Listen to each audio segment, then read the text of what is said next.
नमस्कार, न्यूज 21 देख रहे हैं आप और मैं हूं आपके साथ अखिल। हमारे स्पेशल बुलेटिन में आपका स्वागत है। सबसे पहले बात करेंगे सूरजपुर से। जिला प्रभारी और खाद्य मंत्री दयालदास बघेल के मुख्य आतिथ्य में आदिम जाति सेवा सहकारी समिति चंद्रपुर में धान खरीदी महोत्सव का शुभारंभ विधिवत पूजा अर्चना के साथ किया गया। कार्यक्रम में कृषक महतो भगत द्वारा 29.20 क्विंटल और दिलकेश्वर प्रसाद साहू द्वारा 50 क्विंटल धान का विक्रय कर कार्यक्रम की शुरुआत हुई।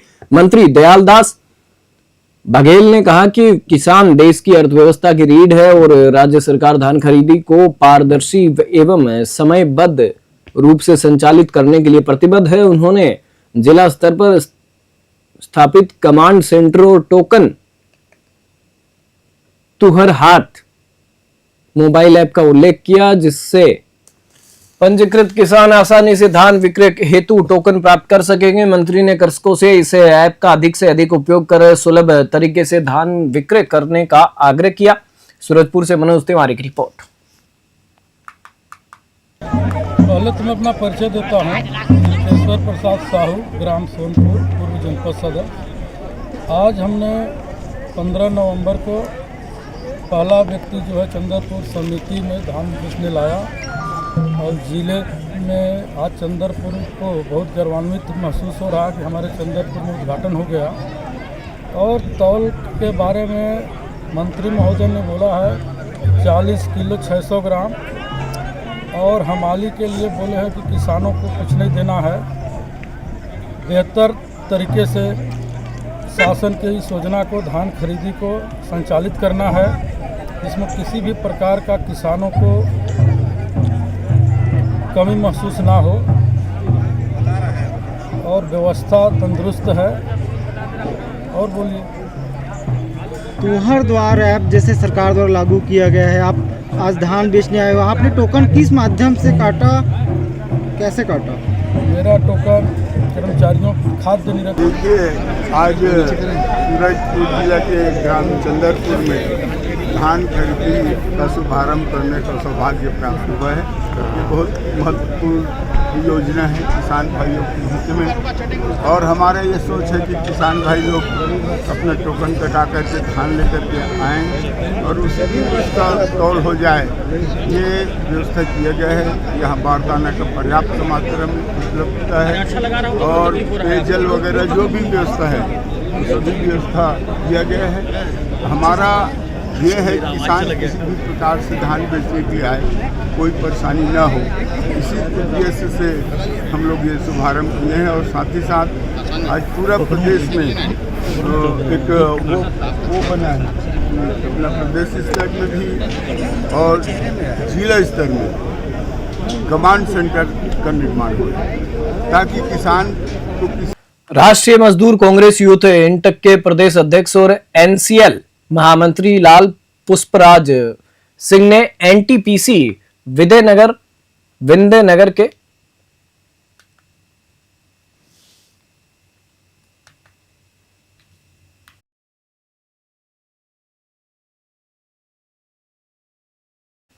के लेबर गेट के सामने मीडिया से बातचीत में गंभीर आरोप लगाए। उन्होंने कहा कि राखड़ परिवहन से ग्राम जयनगर, तेलगवा, जुगाड़ी और गहिलगढ़ के ग्रामीणों को धूल प्रदूषण और लगातार सड़क जाम जैसी समस्याओं का सामना करना पड़ रहा है।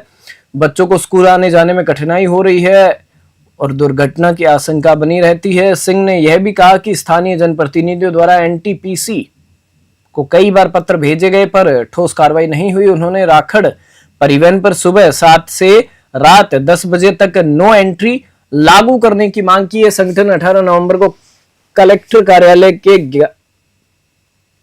कार्यालय में ज्ञापन सौंपेगा और 25 नवंबर को लेबर गेट पर गेट मीटिंग आयोजित करेगा। 18 से 24 नवंबर तक जन जागरण अभियान चलाया जाएगा। सिंगरौली से अमित कुमार की स्पेशल रिपोर्ट।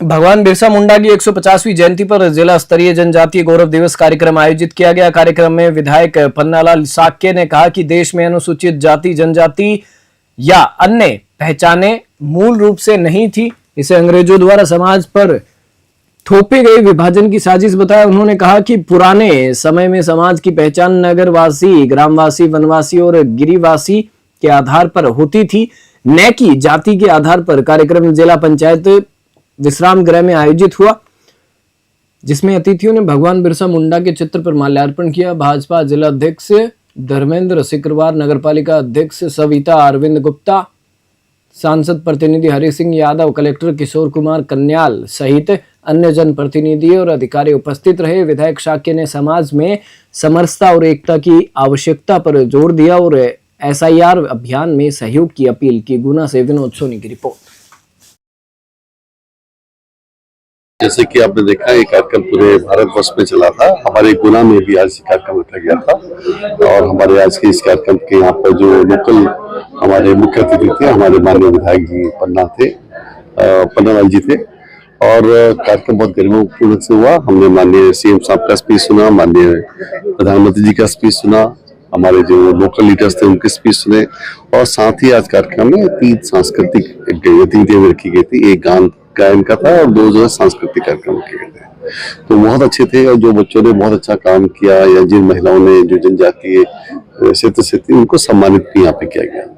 हमने अभी जो आंगनबाड़ी की जो हमारी रिक्रूटमेंट हुए थे उसपे भी सहरिया जाति के 4 जो हमारी दीदियां हैं उनकी नियुक्ति हुई है और 11 की जो है सहायिका के रूप में नियुक्ति हुई है। इस प्रकार हम देख रहे हैं कि इस वर्ग के लोगों का अधिक से अधिक नियुक्ति की जा रही है और वो लोग अपने क्या कहते हैं, जैसे कि आपने देखा ये कार्यक्रम पूरे भारतवर्ष में चला था, हमारे गुना में भी आज कार्यक्रम रखा गया था।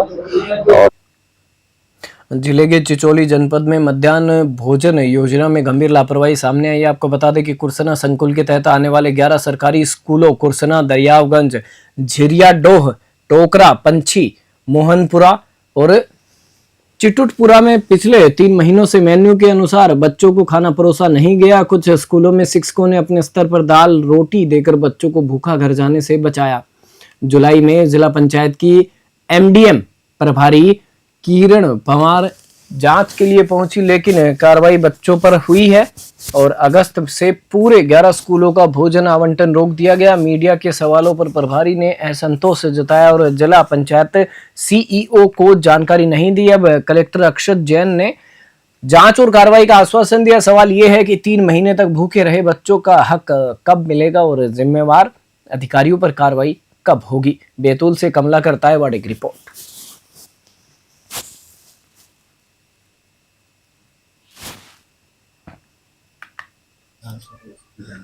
देखिए, इस संबंध में हमारे पास भी सूचना आई थी। जो हमारा MDM सेल है उसने 11 में से 7 स्कूलों की एक प्राथमिक जांच भी की, तो उसमें ये पाया गया है कि जो संबंधित जो मैप्ड राशन केंद्र होता है उससे आवंटन में जो है थोड़ा विलम्ब हुआ है ना, जिसकी वजह से कुछ समय के लिए प्रभावित हुआ। तो उस हिसाब से हम लोग कार्रवाई करेंगे संबंधित सेल्समैन और जो है संबंधित राशन केंद्र के विरुद्ध। बाकी जो है इसको और हम लोग डिटेल में चेक करवा रहे हैं। यदि पाया जाता है कि इसमें किसी और की भी जो है लापरवाही रही तो आवश्यक रूप से इसमें हम कार्रवाई करेंगे। तो इस चीज़ को हम गंभीरता से ले रहे हैं। सर, MDM प्रभारी जिला पंचायत का कहना यह है कि जो राशन अब तक नहीं बढ़ पाया या जितने समय तक रुका हुआ है आवंटन, तो वो पैसा बच्चों के खाते में डलवाया जाए। ये कहाँ तक? एक बार मैं इसमें चेक करूंगा, मुझे थोड़े डिटेल्स इसके चेक करने पड़ेंगे कि क्या रीज़न रहा है और उस हिसाब से फिर हम लोग, अगर मान लीजिए ऐसा दिख रहा है हमें कि लापरवाही है, तो हम उस हिसाब से वसूली करेंगे और हम आगे की कार्रवाई भी करेंगे। क्या नाम मैम आपका? नीता हुई के प्राथमिक शिक्षक। कौन सा स्कूल है ये प्राइमरी स्कूल है दरियागंज। यहाँ पर मध्याह्न भोजन 3 माह से नहीं बढ़ रहा है, ऐसी जानकारी आ रही, क्या ऐसा कोई मामला है? जी नहीं, ऐसा कुछ भी नहीं है। खैर हमको अगस्त से राशन वगैरह नहीं मिला है, राशि भी नहीं। अभी सिर्फ 8 दिन भी नहीं हुए होंगे शायद। खैर मेनू के हिसाब से हम नहीं बना रहे क्योंकि हमको कोई चीज़ मिली नहीं थी, राशन भी और राशि भी। खैर खाना तो कभी बंद हुआ ही नहीं सर। क्या कारण रहा है कि राशि नहीं मिली? जी वो तो हमें नहीं मालूम सर। क्या आपने कभी उच्च अधिकारी से पूछने का प्रयास नहीं किया? जी हमने सूचना दी थी, BRC ऑफिस में गए भी थे हम परेशानी लेके, तो उसका कुछ अभी निराकरण नहीं हुआ। क्या कहा था BRC सर ने? उन्होंने कहा था कि आगे हम बात करेंगे, आप भोजन बंद ना कराएं, तो हमने रखा चालू। ग्रामीण क्षेत्रों में बच्चे आज भी कबड्डी का अभ्यास करते हैं, लेकिन खेल के लिए उचित मैदान उपलब्ध नहीं है। सावरी गांव के नागरिकों ने चिमूर विधानसभा क्षेत्र के विधायक बंटी भांगडिया से अनुरोध किया है कि बच्चों को खेल का अभ्यास करने के लिए और कराने के लिए मैदान उपलब्ध कराया जाए और इसके लिए आवश्यक निधि भी उपलब्ध कराई जाए। साथ ही साथ आपको बता दें कि ग्रामीणों का कहना है कि खेल के लिए मैदान मिलने पर युवा वर्ग की प्रतिभा को निखारने और अच्छे खिलाड़ी तैयार करने में मदद मिलेगी। नागरिकों ने आशंका जताई है कि मैदान की सुविधा मिलने से स्थानीय स्तर पर खेल गतिविधियां बढ़ेंगी और बच्चों का स्वास्थ्य और मनोबल भी मजबूत होगा। इस मुद्दे पर जल्द ध्यान देने की उम्मीद जताई जा रही है ताकि ग्रामीण क्षेत्रों के बच्चों को उचित खेल सुविधाएं मिल सके। चंद्रपुर से जगदीश मेसराम की रिपोर्ट।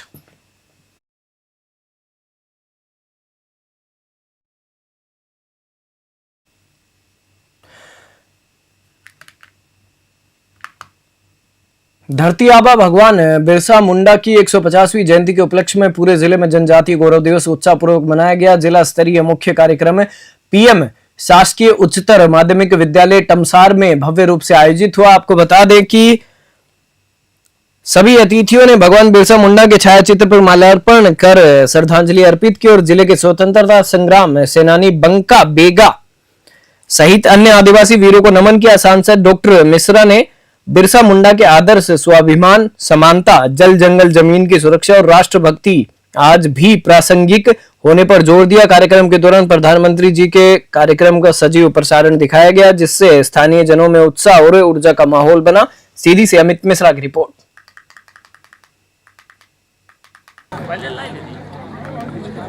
आज का दिन ऐतिहासिक है कि हमारे देश के यशस्वी प्रधानमंत्री जी ने जो हमारे जनजातीय समाज के जो गौरव थे, जो स्वतंत्रता संग्राम में अपने प्राणों के बल आहुति दे दी, जिन्होंने कुर्बानी दी, वो अभी गुमनामी अवस्था में थे, लेकिन हमारे मोदी जी ने उनको इतिहास के पन्नों से खंगाल करके समाज के सामने बताने का जो काम किया है। भगवान बिरसा मुंडा जी के जन्म दिवस पर उन्होंने राष्ट्रीय जनजातीय गौरव दिवस के रूप में मनाने का जो उन्होंने बीड़ा उठाया और उसी के तारतम्य में आज 150वीं जयंती जनजातीय गौरव दिवस के रूप में हमारे आदिवासी विकास खंड कुर्सी में इसका आज समापन हो रहा है। आप देखे होंगे कि कितना उल्लास है लोगों में, कितना उमंग है और जनजातीय समाज में जो लोग उन्हें समाज के लिए बहुत काम किया है उनका सम्मान भी हुआ है, सांस्कृतिक कार्यक्रम भी हुआ है और तमाम हमारे जो समाज के देश के लिए जिन्होंने सबसे पहले तो भगवान बिरसा मुंडा जी के चरणों में प्रणाम करता हूँ, जिन्होंने इस देश को स्वतंत्र कराने के लिए सिर्फ 25 वर्ष की उम्र में उन्हें अपना बलिदान दिया और उसका आज परिणाम ये है कि हमारे आज जो आपने देखा होगा मंच पर हमारे जनजाति भाइयों का जो सम्मान हुआ है। आज हमारे सीधी जिले जैसे छोटे से जिले में भी कितने प्रबुद्ध जन हैं, आज उनका जो सम्मान हुआ है इसका कहीं न कहीं सूत्रपात तो भगवान बिरसा मुंडा जी के समय से प्रारंभ हुआ है। और मैं यशस्वी प्रधानमंत्री जी को भी इसके लिए बहुत धन्यवाद देता हूँ कि देश की स्वतंत्रता के लिए ऐसे बलिदानी पुरुषों का जो अनुसूचित जनजात परिवार से थे, उनको इतिहास के पन्नों में धूमिल करके रखा था, उसको आज विश्व के सामने अगर किसी ने बताने का आज जो कार्य किया है, इसके लिए मैंने यशस्वी प्रधानमंत्री जी को बहुत बहुत धन्यवाद देता हूँ। और पुनः मैं अपने क्षेत्र की जनता जनार्दन से खासतौर पर बिरसा कोई भगवान किसी एक जिले के नए पुलिस अधीक्षक शैलेंद्र सिंह चौहान ने शनिवार शाम गढ़ थाना का औचक निरीक्षण किया। उन्होंने थाने में पड़े पुराने अपराधों और पुलिस कार्रवाई की समीक्षा करते हुए कर्मचारियों को समझाइश दी। एसपी ने कहा कि सभी पुराने मामलों का निराकरण होना चाहिए और महिला सुरक्षा तथा नशे के अवैध कार्य में लगे लोगों के खिलाफ कड़ी कार्रवाई की जाए। उन्होंने पुलिस की समाज में अच्छी छवि बनाए रखने पर जोर दिया। साथ ही पुलिस कर्मियों के स्वास्थ्य की जानकारी लेते हुए कहा कि कार्य के साथ साथ अपने स्वास्थ्य का ध्यान रखना आवश्यक है। थाने में कर्मचारियों के रहने की सुविधाओं के लिए जिला कलेक्टर ने भवन निर्माण की शीघ्र व्यवस्था करने की बात कही। साथ ही उन्होंने ये भी कहा कि थाने की पड़ी हुई जमीन पर अतिक्रमण हटाने और जिले को अपराध मुक्त बनाने की जिम्मेदारी पुलिस की अहम जिम्मेदारी बताया। रीवा से रमेश तिवारी की रिपोर्ट।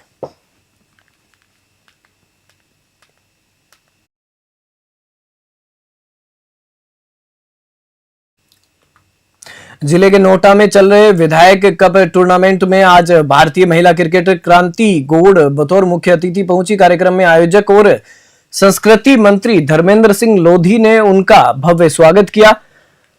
साथ ही साथ मैं आपको बता दूं कि बुंदेलखंड की बेटी क्रांति गौड़ ने वर्ल्ड कप में अपनी शानदार उपलब्धियों से जिस तरह इलाके का नाम रोशन किया, उसे देखने के लिए लोगों का सैलाब उमड़ा। बच्चों, युवाओं और खास तौर पर महिलाओं में उनके साथ फोटो खिंचवाने की होड़ लग गई। नोटा कार्यक्रम के बाद क्रांति गौड़ दमोह शहर पहुंची, जहां वे स्वदेशी मेले में शामिल हुई। यहां पर मौजूद सांसद राहुल सिंह लोधी ने उनका जोरदार स्वागत किया और उनकी उपलब्धियों को जिले का गौरव बताया। दमोह से विवेक सेन की रिपोर्ट।